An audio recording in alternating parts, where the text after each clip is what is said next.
Votre invité à présent dans la grande interview en direct sur Boursorama, c'est Jean-Claude Trichet, l'ancien président de la Banque Centrale Européenne. Bonjour. Bonjour. Merci d'être avec nous sur Boursorama. C'est un plaisir. Alors, on a une Fed qui s'est réunie, on va en parler, mais qui baisse, encore une fois, ses taux, 25 points de base, alors que la BCE, on ne préjuge de rien, mais a priori, elle devrait opter pour un statu quo, voir les chemins des deux plus grandes banques centrales de la planète s'écarter un petit peu ponctuellement. Est-ce que c'est grave ou pas, docteur ? Non, c'est pas grave du tout. D'ailleurs, elles font, me semble-t-il, ce qui est plus ou moins commandé par leur propre environnement, leurs propres chiffres et leurs propres objectifs. Je rappelle, l'objectif est le même. Il a été réaffirmé encore 2%. Hier par Jay Powell en termes extrêmement clairs. Et je considère que c'est très important, évidemment, dans une perspective stratégique mondiale. Bien entendu, ils ont une inflation supérieure à celle de l'Europe. Le dernier chiffre d'inflation que l'on a, qui est comparable au nôtre, le CPI, le Consumer Price Index, est de 3%. Nous sommes, nous, à 2,2%. On va avoir d'ailleurs très très vite de nouveaux chiffres, mais la comparaison doit être faite sur cette base-là. Et par ailleurs, c'est clair, l'économie américaine, si j'en crois tous les chiffres, et notamment les PMI, va plus vite que la nôtre. Oui. Nettement plus vite que la nôtre. Donc, il y a de bonnes raisons, compte tenu de l'objectif, pour que, en effet, la politique monétaire, exprimée notamment par les taux d'intérêt, soit plus dure, entre guillemets, que la nôtre. En tout cas, cette divergence ponctuelle n'est pas porteuse de risque, comme on l'entend parfois, notamment sur la parité de change euro-dollar. Non, je ne crois pas du tout. Et puis, on a vécu avec des différences encore plus substantielles dans le passé. Je crois qu'à partir du moment où il y a bien convergence des anticipations d'inflation et que c'est vraiment considéré par les marchés, parce que les propos des gouverneurs sont une chose, la foi des marchés, la confiance des marchés en est une autre. Pour le moment, et je crois que Jay Powell a raison de le dire, l'ensemble des observateurs, des participants du marché considèrent qu'effectivement, il n'est pas déraisonnable de penser que l'ancrage à 2% à moyen terme, naturellement, est réaliste, n'est pas irréaliste. Donc, au total, je ne vois pas matière à se lamenter ou à craindre quoi que ce soit dans cette divergence probable, d'ailleurs. Je ne veux pas anticiper sur la décision qui est en train d'être prise à Francfort. Oui. Je vais citer Jérôme Powell. En termes politiques, nous sommes confrontés à des risques haussiers pour l'inflation et des risques baissiers pour l'emploi, ce qui est difficile à gérer pour une banque centrale. Voilà, il a résumé la situation aujourd'hui de la Fed. Oui, je crois qu'il l'a bien résumé, en effet, puisqu'ils ont deux objectifs. On n'est pas dans l'univers européen où il y a un grand objectif, l'inflation. Une grande, comment dirais-je, obligation de la Banque centrale et à partir du moment où cet objectif est atteint, le soutien de toutes les autres politiques de l'Europe. Donc on est dans un monde un peu différent. Et c'est vrai qu'en ce moment, ils ont plutôt à s'inquiéter de l'emploi, même si l'emploi est lui-même extraordinairement perturbé, y compris par les politiques qui ont été menées par la nouvelle administration américaine. Et le shutdown qui empêche d'avoir... Et le shutdown qui fait qu'ils sont aveugles, dans une certaine mesure, naturellement, ce n'est pas du tout tragique. Et puis, par ailleurs, l'inflation qui persiste, en effet, à un niveau qui n'est pas celui de l'objectif, ni en ce qui concerne l'inflation headline, c'est-à-dire l'inflation totale, ni en ce qui concerne l'inflation sous-jacente, le core inflation. Qui est à combien d'ailleurs ? Qui est aussi aux alentours de 3%. Okay. Et donc cette dégradation qu'on voit bien sur le marché de l'emploi américain, ça justifie aujourd'hui que la Fed baisse ses taux une deuxième fois ? Je crois qu'on peut en effet le justifier, même si, comme vous le savez... Donc Trump avait raison, avec un peu d'avance ou pas ? Trump avait tort dans une certaine mesure, puisque c'est lui qui complique les choses des deux côtés. C'est lui qui complique les choses pour l'emploi et c'est lui qui complique les choses pour l'inflation. Donc lui donner quelques crédits que ce soit... Non, mais il demande depuis des mois et des mois des baisses de taux. Oui, bien sûr, comme tout exécutif...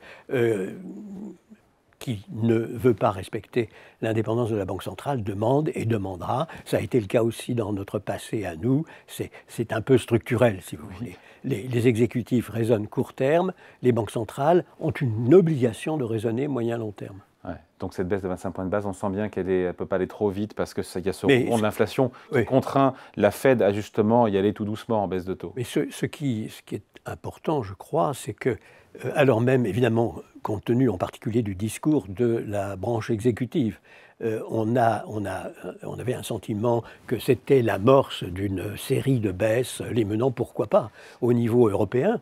Ce n'est pas ce qu'il a dit. Il a réaffirmé avec beaucoup de solennité que ceux qui anticipaient une nouvelle baisse à la prochaine réunion avaient des idées qui n'étaient pas du tout accréditées par... Il a refroidi un peu les marchés. Hein. Effectivement, les marchés avaient déjà pricé à tort cette baisse de taux. À tort, on va voir. À tort, en tout cas. Parce il conserve évidemment toutes ses cartes, mais néanmoins, il a voulu précisément dire au marché, dire aux participants du marché de manière extrêmement claire, je n'ai pas l'intention, et nous n'avons pas l'intention de baisser à nouveau, nécessairement. Il n'y a pas de décision ex ante. La Fed, c'est un peu technique, mais il faut l'expliquer, qui a annoncé aussi mettre un terme à la réduction de la taille de son bilan à partir du 1er décembre, ce qu'on appelle le quantitative tightening, le QT. Pourquoi et quel effet et comment on l'explique simplement? Parce que son bilan était de 9 000 milliards de dollars, il est passé à 6 600 milliards de dollars. C'est-à-dire qu'elle a réduit la taille de son bilan. C'est-à-dire que le QE, le quantitative easing, avait formidablement amplifié évidemment la taille du bilan de cette banque centrale, comme de toutes les autres banques centrales qui pouvaient, qui avaient la marge de manœuvre pour pratiquer le quantitative easing.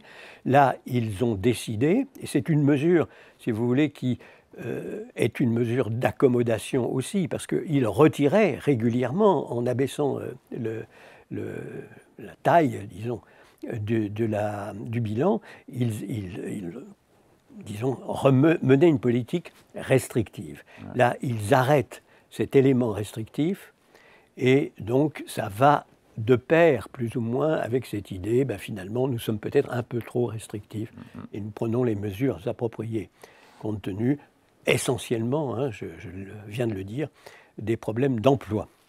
Alors, on va voir ce que tout ça va donner. Il n'a pas non plus pris d'engagement sur le très long terme, mais c'est clair, ils ont l'intention, pendant un certain temps, de laisser la taille du bilan telle qu'elle est. Et donc c'est favorable. Telle qu'elle sera à cette date. C'est favorable à l'économie, ça. Et ça, c'est en effet moins restrictif que de prélever régulièrement et de donc pousser nécessairement à la hausse les taux d'intérêt moyens et longs. On vit le deuxième plus long shutdown de l'histoire américaine. Quel effet, in fine, il aura sur l'économie américaine? On ne sait pas.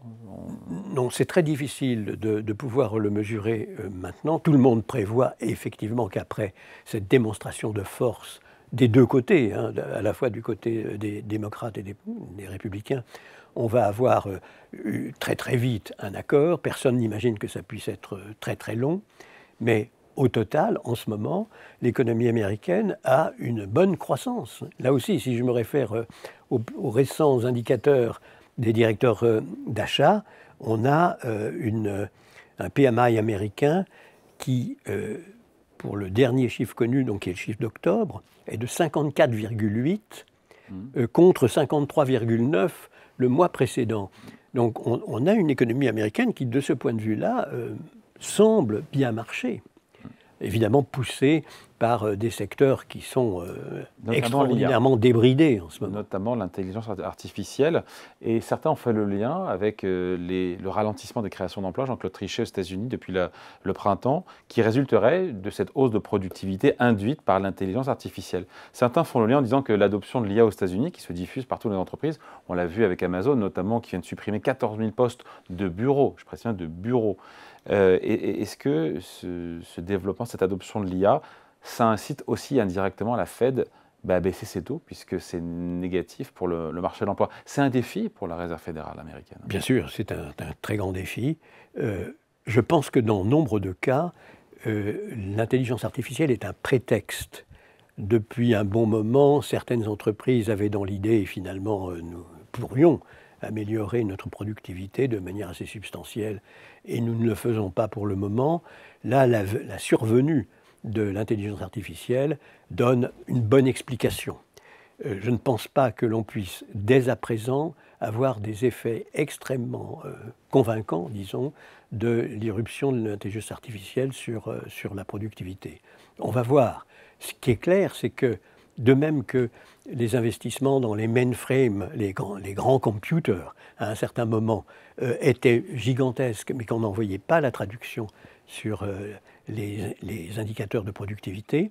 Et Solow, le grand économiste Solow, avait dit il y a quand même un grand paradoxe, je vois des tas d'investissements dans ce domaine, de la digitalisation de l'économie américaine, et puis je ne vois pas les conséquences sur la productivité. En fait, il fallait attendre un peu, et les conséquences ont bien été là. Donc je crois que ce sera la même chose pour l'intelligence artificielle. On vit une rupture, on vit une révolution vraiment avec l'IA. Il y a cette question, enfin, ça fait peur, est-ce que l'IA finira par prendre nos emplois? Enfin, il y a quand même ce sujet qui monte de plus en plus. Tout progrès technique diminue, si vous voulez, l'emploi dans certains secteurs ou les emplois d'une certaine catégorie et, en dernière analyse, permet d'augmenter la croissance et de créer de nouveaux emplois dans d'autres domaines. Schumpeterien. C'est clair. C'est schumpeterien, mais c'est en effet, depuis le début de la civilisation industrielle, c'est à cela qu'on observe. Quand on parle de la période merveilleuse des 30 glorieuses françaises, c'était une diminution d'emplois gigantesque dans l'agriculture, compensée par une augmentation d'emplois très importante dans l'industrie et dans les services. Donc, bien entendu, tout progrès technique qui se matérialise provoque des transformations structurelles très importantes. Nous sommes en présence, probablement, d'une transformation structurelle d'une importance monumentale, considérable. Le problème, c'est toujours le même, si vous voulez, d'arriver à gérer ça de manière optimale, en sachant qu'on ne gagne rien à lutter contre le progrès technique, et qu'en même temps, il faut bien accompagner les conséquences de toute nature du progrès technique. Donc je reste très optimiste personnellement, mais effectivement, c'est un défi formidable qui est lancé aux entreprises et aux États. Croissance américaine et investissements aux États-Unis qui dépendent aujourd'hui largement des investissements des CAPEX dans l'IA. C'est-à-dire que l'Amérique est de plus en plus dépendante de ces gros investissements en milliards, en dizaines, en centaines de milliards. Qui sont d'ailleurs extrêmement paradoxales, parce que dans une période où on disait qu'il faut faire des économies d'énergie de manière systématique pour accompagner la transition verte, là, il s'agit d'investir massivement dans la production d'énergie, puisque, comme vous le savez, l'IA est extraordinairement exigeante en matière de consommation énergétique. L'énergie renouvelable aussi, on peut très bien aussi avoir une électricité à base de nucléaire. Il faut les deux. Le nucléaire, certainement, est très bien positionné pour fournir de manière locale, ponctuelle, disons, d'énormes ressources énergétiques. Oui, je crois vraiment que pour le nucléaire, c'est certainement une aide, si je puis dire, considérable. On va parler, Jean-Claude Trichet, juste après d'NVIDIA qui vient de dépasser les 5 000 milliards de dollars en bourse. À Wall Street, on s'interroge quand même sur l'extrême concentration des indices boursiers aux États-Unis. Le poids d'NVIDIA, c'est 8% de l'indice boursier américain. Et de la bulle ou pas. Le président d'NVIDIA dit que ce n'est pas une bulle, évidemment, que tout ça est vertueux. Mais sur longue période, on se dit quoi? On se dit quand même qu'on vit peut-être une bulle sur les marchés actions, notamment portée par l'IA. Écoutez, c'est vraiment si c'est une révolution, peut-être que c'est justifié. Même si c'est une révolution, et ce que je crois profondément, les excès ne sont jamais justifiés et les excès doivent toujours être compensés, disons, par des corrections. Tous les échos que j'ai des États-Unis sont que les gens raisonnables, les gens responsables pensent qu'effectivement, il y a en ce moment une anomalie. Pour donner simplement un chiffre rapide, la capitalisation boursière totale aux États-Unis représente au moment où nous parlons à peu près les 2/3 de la capitalisation boursière mondiale totale. C'est évidemment, ce sont des chiffres qui n'ont jamais été observés dans le passé, en tout cas pas depuis très très longtemps, et on est vraiment en présence là d'une correction qui me paraît très probable. Alors, sur les bourses américaines. Sur les bourses américaines. Sur les bourses américaines, avec les conséquences naturellement aussi induites sur les autres bourses. Les plus raisonnables me disent, je parle de ceux qui sont sur le marché des États-Unis, me disent une correction de 20% serait probablement bienvenue, ce qui n'est pas négligeable, 20% de correction par rapport à ce que nous savons aujourd'hui, ou ce que nous observons aujourd'hui. D'autres disent 20%. Ça ne correspond pas du tout à ce qui devrait être fait, qui est plus substantiel. Et vous avez vraiment deux camps dans les participants du marché. Moi-même, je n'ai pas... tout ce que je sais, c'est que 65% de la capitalisation mondiale, ce n'est pas durable dans le moyen-long terme, donc il y aura bien une correction. Je ne me prononce pas sur le montant de cette correction. Ce que je voudrais simplement dire, c'est qu'une correction très significative, je ne dis pas nécessairement monumentale, aux États-Unis, ne peut pas ne pas avoir des conséquences mondiales importantes, et ce pourrait être, j'espère bien que ce ne sera pas le cas, le détonateur, le trigger d'une correction mondiale importante. Parce qu'au niveau mondial, nous avons en effet un niveau d'endettement en proportion du produit intérieur brut de l'économie mondiale et de chacune. Mais pour autant, on sent toujours l'optimisme, l'euphorie à Wall Street, malgré tout ce qu'on Oui, bien sûr. Ben, écoutez, vous savez, c'est tout ou rien. Vous êtes euphorique jusqu'au moment où ça bascule. Alors là, vous gagnez aussi beaucoup d'argent quand ça bascule, parce que vous shortez, vous spéculez à la baisse, et vous gagnez aussi de l'argent en spéculant à la baisse. Donc le mécanisme, si vous voulez, est bien connu. J'ai toujours observé, en effet, que jusqu'à ce que ça se retourne, il y a une formidable euphorie, parce qu'on gagne, on fait beaucoup de plus-value de manière journalière ou hebdomadaire et mensuelle. Donc, encore une fois, on va voir ce qui va se passer. Je suis convaincu qu'il y aura en effet une correction importante.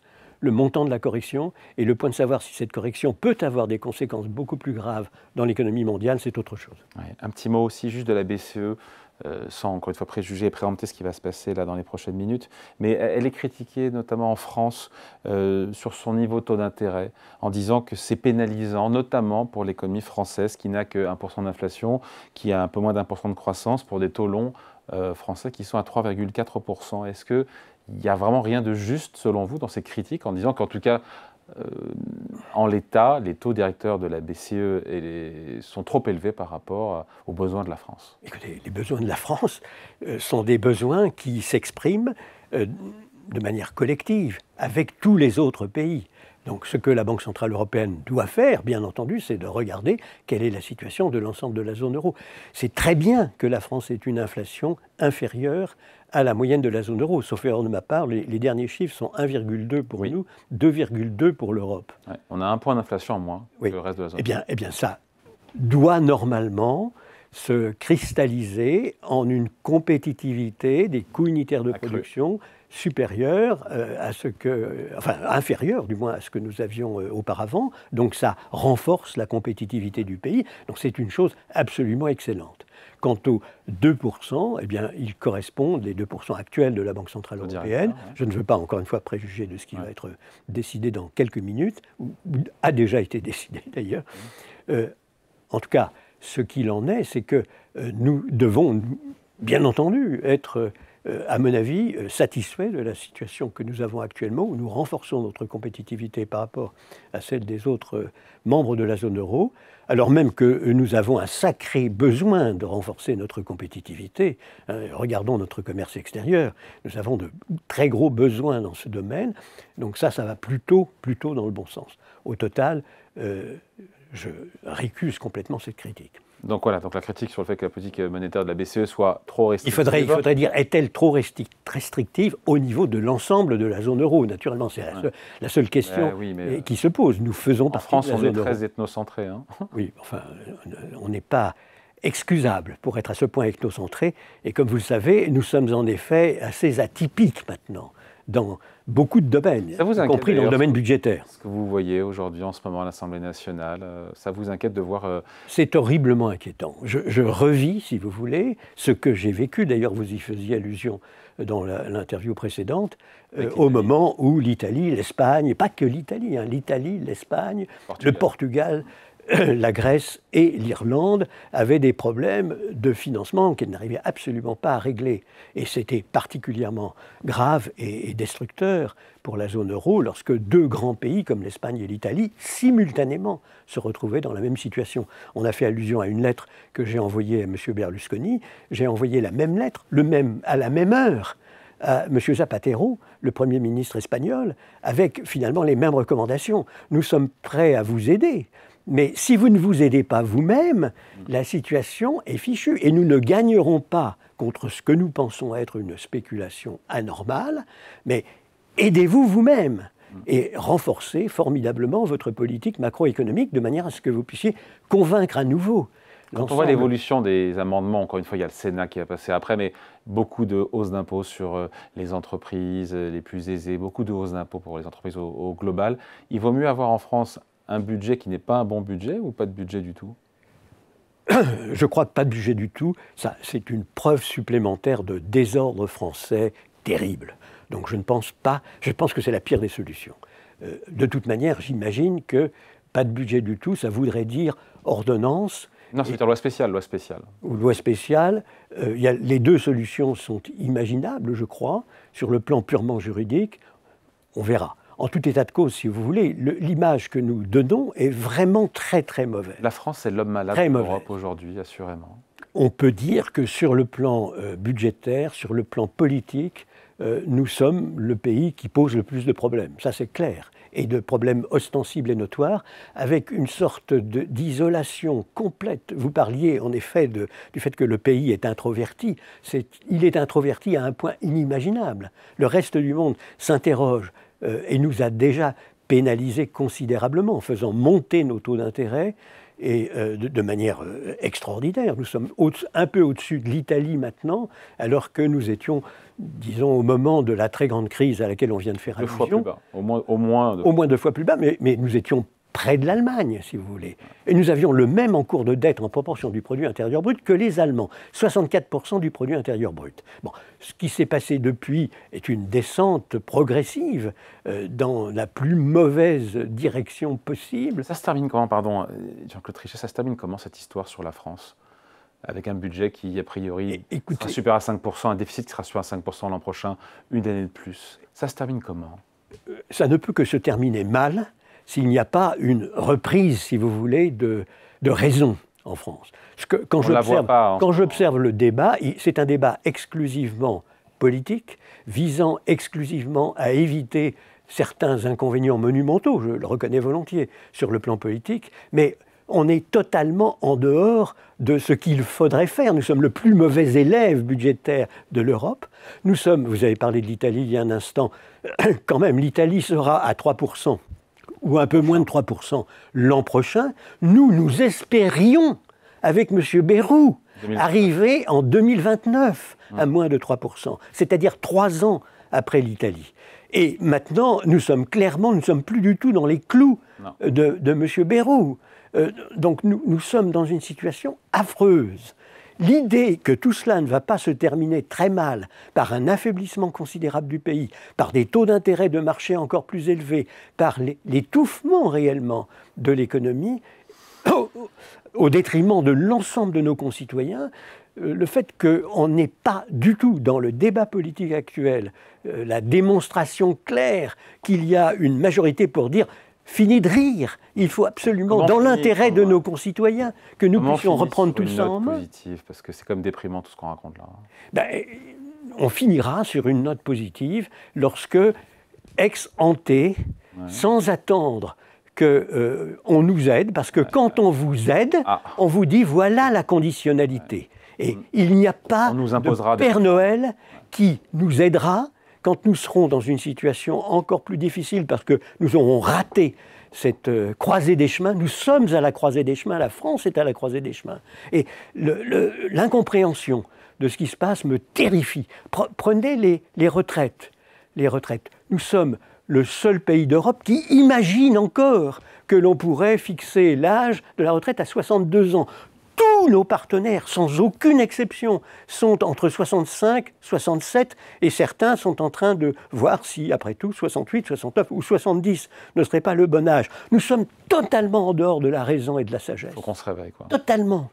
Et il y a un élément qui est de plus en plus mis en avant par certains et qui consiste à dire la présentation que l'on fait des cotisations retraite est absurde. Vous ne gagnez pas un droit à la retraite quand vous cotisez. Vous financez la retraite de ceux qui sont en effet pensionnés aujourd'hui même. Et donc, il est absolument impérieux que l'on soit sûr que les retraites vont être équilibrées dans une perspective de moyen long terme. Il n'y a pas 36 moyens. Il faut évidemment travailler plus. Autrement, c'est simple. Il faut baisser les retraites ou augmenter les cotisations. Dans les deux cas, ça ne marche pas. C'est ce que tous nos partenaires, sans aucune exception, pourquoi on n'y arrive pas, ont compris. Pardon, pourquoi on n'y arrive pas? Et on finit là-dessus.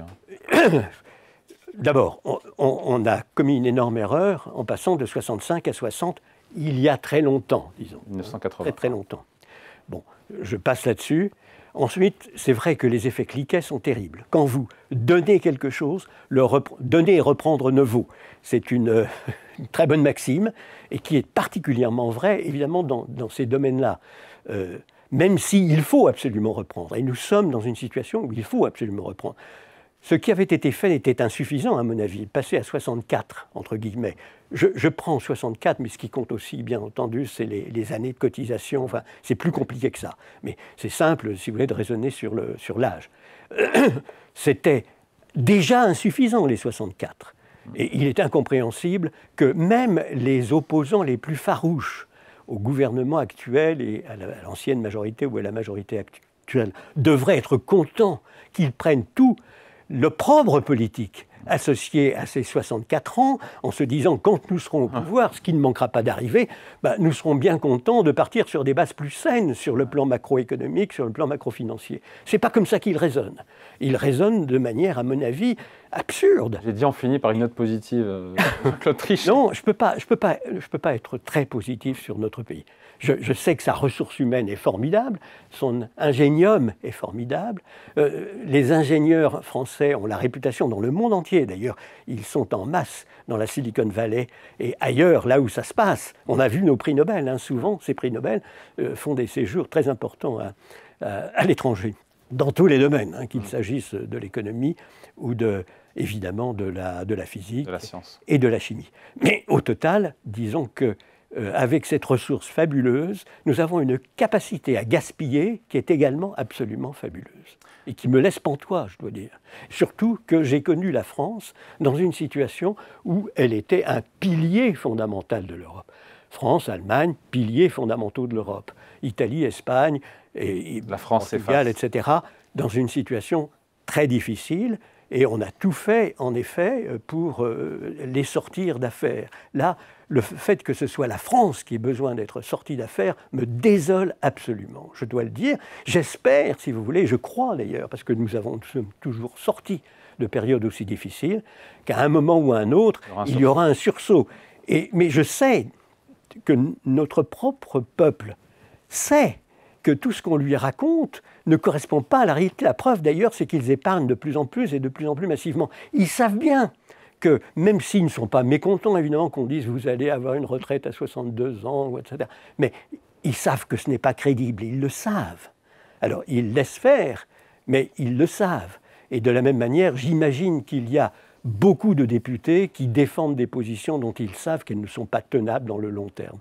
Mais ce qui serait absolument désolant, c'est que ce soit les participants du marché et nos collègues, et puis les divers mécanismes qui ont été inventés, si vous voulez, pour aider un pays en difficulté, qui nous disent voilà ce qu'il faut faire.